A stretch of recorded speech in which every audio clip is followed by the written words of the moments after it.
what's going on? I'm Alexis. So today I want to talk about what it's like for INTJs when they are in a cognitive function loop. So I have done videos before on just the general concept of a loop, and I believe maybe even an INTJ video. If I have, I will, in editing, I'll pop it on the screen right now. But basically what I think has been going on is that for myself in the last month or so, I think I have been in a loop, kind of a low grade level loop, and then it's been getting worse and worse as the month has been going on. And so I wanted to be reflective and in the moment talk about what it's like while the experience is fresh, because I think I'm at the turning point of getting out of it now, but still somewhat in it. And so I want to talk about what it has been like, because certain loops in my life manifest a little bit differently. So I think if I'm like reflective enough, and every time I go through a loop, if I can reflect on it and kind of share my experiences, then maybe over time get a fuller picture of these loops. Hopefully it's not that many. But anyway, so I just want to talk about like how it's manifested this time and what the concept is in general. Like if you're unhealthy and you're just trying to survive, you do not have any extra energy to devote to going above and beyond. And since extrovertedness is draining for us, you know, it's like why would we put our focus and attention there at a point where we're just trying to survive? So as a coping mechanism, when things get rough, we pull back into the comfort zone. Now, in my opinion, that makes things worse, as demonstrated by my life this last month or two. I believe that introversion and extroversion are both needs, as in eating food and drinking water, I've used this analogy before, are both needs. You might have a preference that you prefer food to water. However, you need both. You don't need them in equal quantities. You don't need one as much as you need the other, but you need them both. So the amount that you need them is different, but you do need them both. And I think that is the same for introversion and extroversion.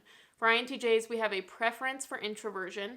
And I'm not saying that we need to be 50% introverted and 50% extroverted.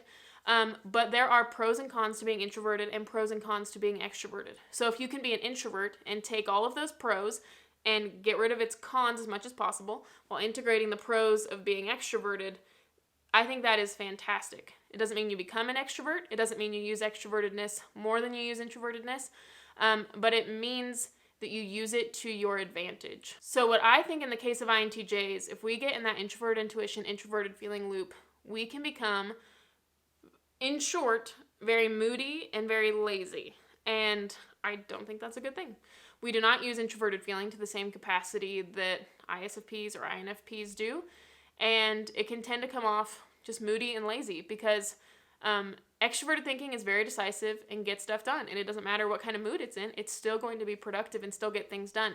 Whereas for our slot, introverted feeling, it's like, if I'm not in the mood, I don't want to do it. And if that goes on for months, that means you don't do anything, and that means you're lazy. If you ever want to have impact and actualize your plans, TE is the tool for the job, and FI is really just like a thorn in your side. Okay, so I sat down with my husband and I was like, hey, let's just brainstorm some of the negative behaviors I've had for the last month or so, and then they may or may not relate to being an INTJ. I was like, but let's just like brainstorm any of the behaviors I've done, and they may or may not relate. I have been like isolating, like not hanging out with friends, like not texting people, not calling people, not hanging out with anyone. Now, I want to say that when doing this consciously versus unconsciously, some of these behaviors that I'm about to mention are not necessarily bad, but due to my motivations and the way I was using them, they were bad.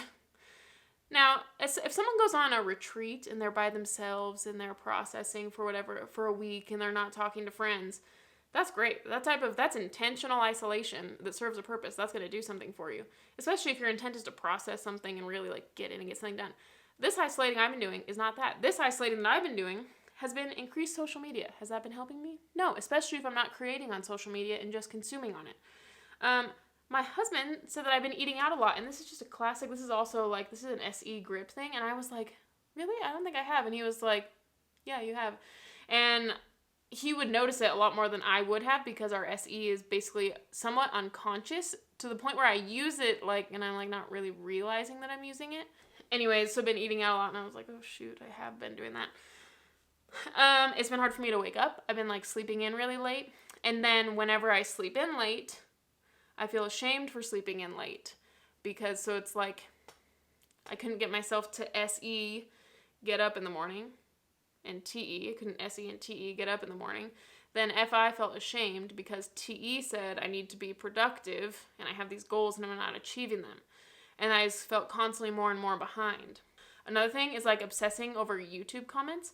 FI is not helpful when it comes to YouTube comments. Like, can I just say, like, it's just not helpful.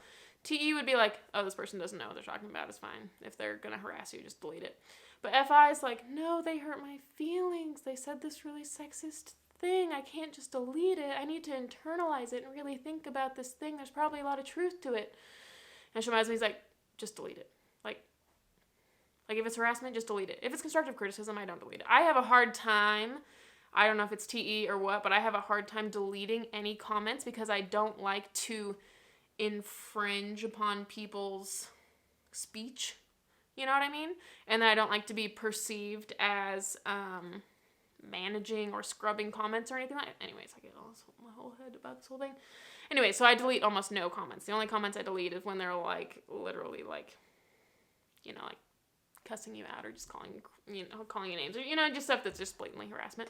Anyways, but sometimes I will get constructive criticism and I think TE would handle it better, but FI just is like, oh no, I'm terrible. They're right. I suck. I mean, it's good. It's like constructive criticism, but then FI is just like, I suck. They criticize this thing and that means I'm the worst. And I'm like, it's just annoying, honestly. And then what's hard about it, I think also TE plays into that because if I were to get a negative Instagram message or something, any private example, that's different to me than a public example. TE is like, oh no, we have this reputation. If someone says anything bad, then our reputation's on the line. And if I was like, oh no, we're a terrible person, everyone's going to think we're a terrible person, and everyone's going to think we're not credible, and I just get in this whole thing. So it's partly stemming from TE. If it had been an Instagram message, I was like, okay, who cares? Don't care. And then my house is a mess. Hadn't been showering. Still haven't really showered. I mean, luckily, I don't think you can tell that much on YouTube videos, but no, I haven't showered in a couple days. But what I am most interested in is what causes the transition into a loop and the transition out of a loop. That's what I'm most interested in. Not just the concept of a loop or the definition in general. Maybe I would be more interested in that, but I'm more interested in how you get in and out of one and how I can leverage that to my advantage. So I tried to pinpoint, when did I get in this loop? And in this scenario this time, I had a big decision to make. Basically, here's the deal. So I'm a teacher. I've been teaching math for 4 years. I really love math. Math is like a love of my life, honestly. I really, really like math. No regrets about majoring in math. No regrets about any of that. But teaching math is very different than liking math. And increasingly over COVID, I haven't liked it. I haven't liked teaching math at all. So I had the decision, am I going to quit teaching this year? Am I going to quit teaching next year? Am I ever going to quit? Like, deadline's approaching for the end of the school year to decide, am I quitting or not? So that is a big decision. And I think that what contributed to it is that I got kind of stuck. This whole analysis paralysis. And I think actually this analysis paralysis has gotten me into loops before. So I have a big decision to make, and it's resting on TE and FE heavily. My reputation, my identity, my finances, and it's kind of a back and forth battle between TE and FI. It's a big decision, and I think big decisions like that can be the transition point to get people into loops. What I think is helpful, I feel like I said, I feel like I'm getting out of it now. Make the damn decision. If the freaking loop is NI and FI, clearly the antidote is TE. And you know what TE is good at? Making decisions. And so if I'm sitting here not making a decision, make the freaking decision, and peace of mind. TE does not like open loops. It's like, let's just be efficient about this. Make a decision and execute. Think about it for so long. I'm just kidding. So you can tell I'm speaking a little harshly. I'm tired of myself. I'm very tired of this loop that I've been in, and I really hate being buddies with FI for several months. Ugh. So this may be kind of an unconventional method to get out of a loop. Quality versus quantity. I could intensely, for a short amount of time, be intensely in FI.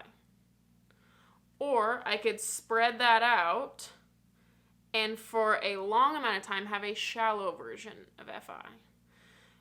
So sometimes I feel like if FI wants its say, I do a lot of like ignore it, ignore it, ignore it, ignore it, think about it for a little bit, but don't really feel it, and ignore it and ignore it. And I'll think about the problem, but I don't really feel it. And after that goes on for months and months and months of shallowly feeling it and repressing it for a month, at some point it comes knocking on the door and it's like, we are going to feel this. And it would have been better for me to just intensely feel it. It would have been so much more efficient for me to just get in there with the emotion for an hour and sob and get it all out there than it is efficient for me to repress it and it's an open loop in my mind for a month. So last night, my husband and I talked about it for like hours and I was crying, and then I listened to a bunch of inspirational music. That's kind of the FISE sort of thing. And it's like dealt with. It's like the loop is closed. It's just you gotta intensely get into FI for a short amount of time, but ultimately TE has the last say. But I think if I had one word to describe what the NI-FI loop is like, it's shame. It's just a big shame pile up. It's moody and sad and lazy and really looking down on oneself and feeling like you should be being more productive right now. It's a feeling of like worth is attached to productivity and like I'm a bad person if I'm not productive. And it's not productivity for productivity's sake. Like I actually think like productive. Like I don't mean busy. Like my worth is not in being, like it's bad when your worth is found in being busy, but like actually I do want to have impact and to do something with my life. And that's what I would consider to be productive, producing value. And when I'm in a loop, I don't do that, and it makes me feel really ashamed. And it's understandable. I don't think shame is useful, like really at all. I think positive emotions are a better motivator than negative emotions are. Negative emotions can be motivating, but in a really hurried, hectic, chaotic, anxious way. And then I believe that then comes off in work and like in my YouTube videos and stuff, and then they wouldn't be as successful. And just anecdotally, the happier I am, the better videos do, and the sadder I am, the worse videos do. And it's just because I think people get the vibe. I won't do my best work if I'm not feeling myself. And I really need to quit my job. That's kind of what it's came down to. It's like I will take a big I'm a teacher, so it's not act like it's a big financial hit, but I probably will take a financial hit if I start working at like a coffee shop or something like that. And my husband like doesn't make anything, so it's not like it's gonna be easy. He's an ISFP, so of course he doesn't make anything. But ultimately, NI is like, my life purpose is to feel expansive and to take brave risks and to feel scared, excited, taking those risks on behalf of helping other people also to expand their lives and make their lives bigger and better and more fulfilled than what they currently are. And right now, teaching is not doing that. And the cost, because TE knows that cost is not only money, FI knows that also, it's going to be much more costly to stay in teaching than the financial hit that I will take. And it's not just this COVID school year. Like I was not liking teaching the year before that. Basically, I had a breast lump a couple years ago, and ever since then, I haven't felt good about teaching because it really aligned my life priorities, and I was unwilling to stay in teaching after that. This video is going to be very disorganized, which bothers me. That's also another that's been another thing about being in a loop. Videos are not organized, and it takes me 1,000 years to reorganize them. I've spent so much time reorganizing. So all I have to say is, a loop keeps you in your comfort zone. The reason that personal development people go on and on about comfort zones is that if you have a life-threatening experience or for some reason you're on your deathbed, you're not going to be satisfied with a life lived in your comfort zone. You're not going to be satisfied with playing it small. And when this whole life is over, it's like you get one life and you chose to play it safe and comfortable and not have impact because you were not in the mood for it and because you were too lazy to go out there and get it. Like, the best advice I heard the other day was, who are you jealous of? Okay? Are you jealous of YouTubers? Are you jealous of people that have a lot of money? Are you jealous of people that invented something? Just who are you jealous of? And that means that they are doing something that you value and that it's probably something that you should pursue. And so instead of being FI, sitting there all jealous and doing nothing, and then sitting there in pride and being like, oh, I could do it, it's so easy. Okay, if it's so easy, then do it. And the thing about pursuing a dream and making changes in your life is that it is a built-in personal development track. You can't go after your dreams without having to face some real obstacles about who you are and your identity and your work ethic and how much you're really willing to put in and how much you really respect yourself and how much you really respect other people and how much you value others' opinions, too much or too little. I mean, you just learn so much about yourself along the way. And if there is a track that is going to potentially lead to my dreams, or at least get closer to there, or at least get better than what I'm currently doing, and as a side bonus, I'm going to become a better person, like, why am I doing it? Oh, because it's a lot of work, yeah. Because TE is not developed enough, and that's why it's not happening. Basically, it's just like, if you have dreams and plans and projects and aspirations, like, and things that you want to do, then go out and do it. Like, that's TE's motto. Like, just do it. Like, if you couple TE and SE together, they're like, just do it. FI's like, only if I'm in the mood. And it's bullshit. It's just all over the place. That's what happens when I'm in a loop. It's just all over the place. There's no structure. Where is the TE structure? It's all gone. And then I sit here like, I need to restructure it. But then I'm like, oh, it's not going to seem very authentic then if I restructure it. But FI, for us, can be just so much fear and shame.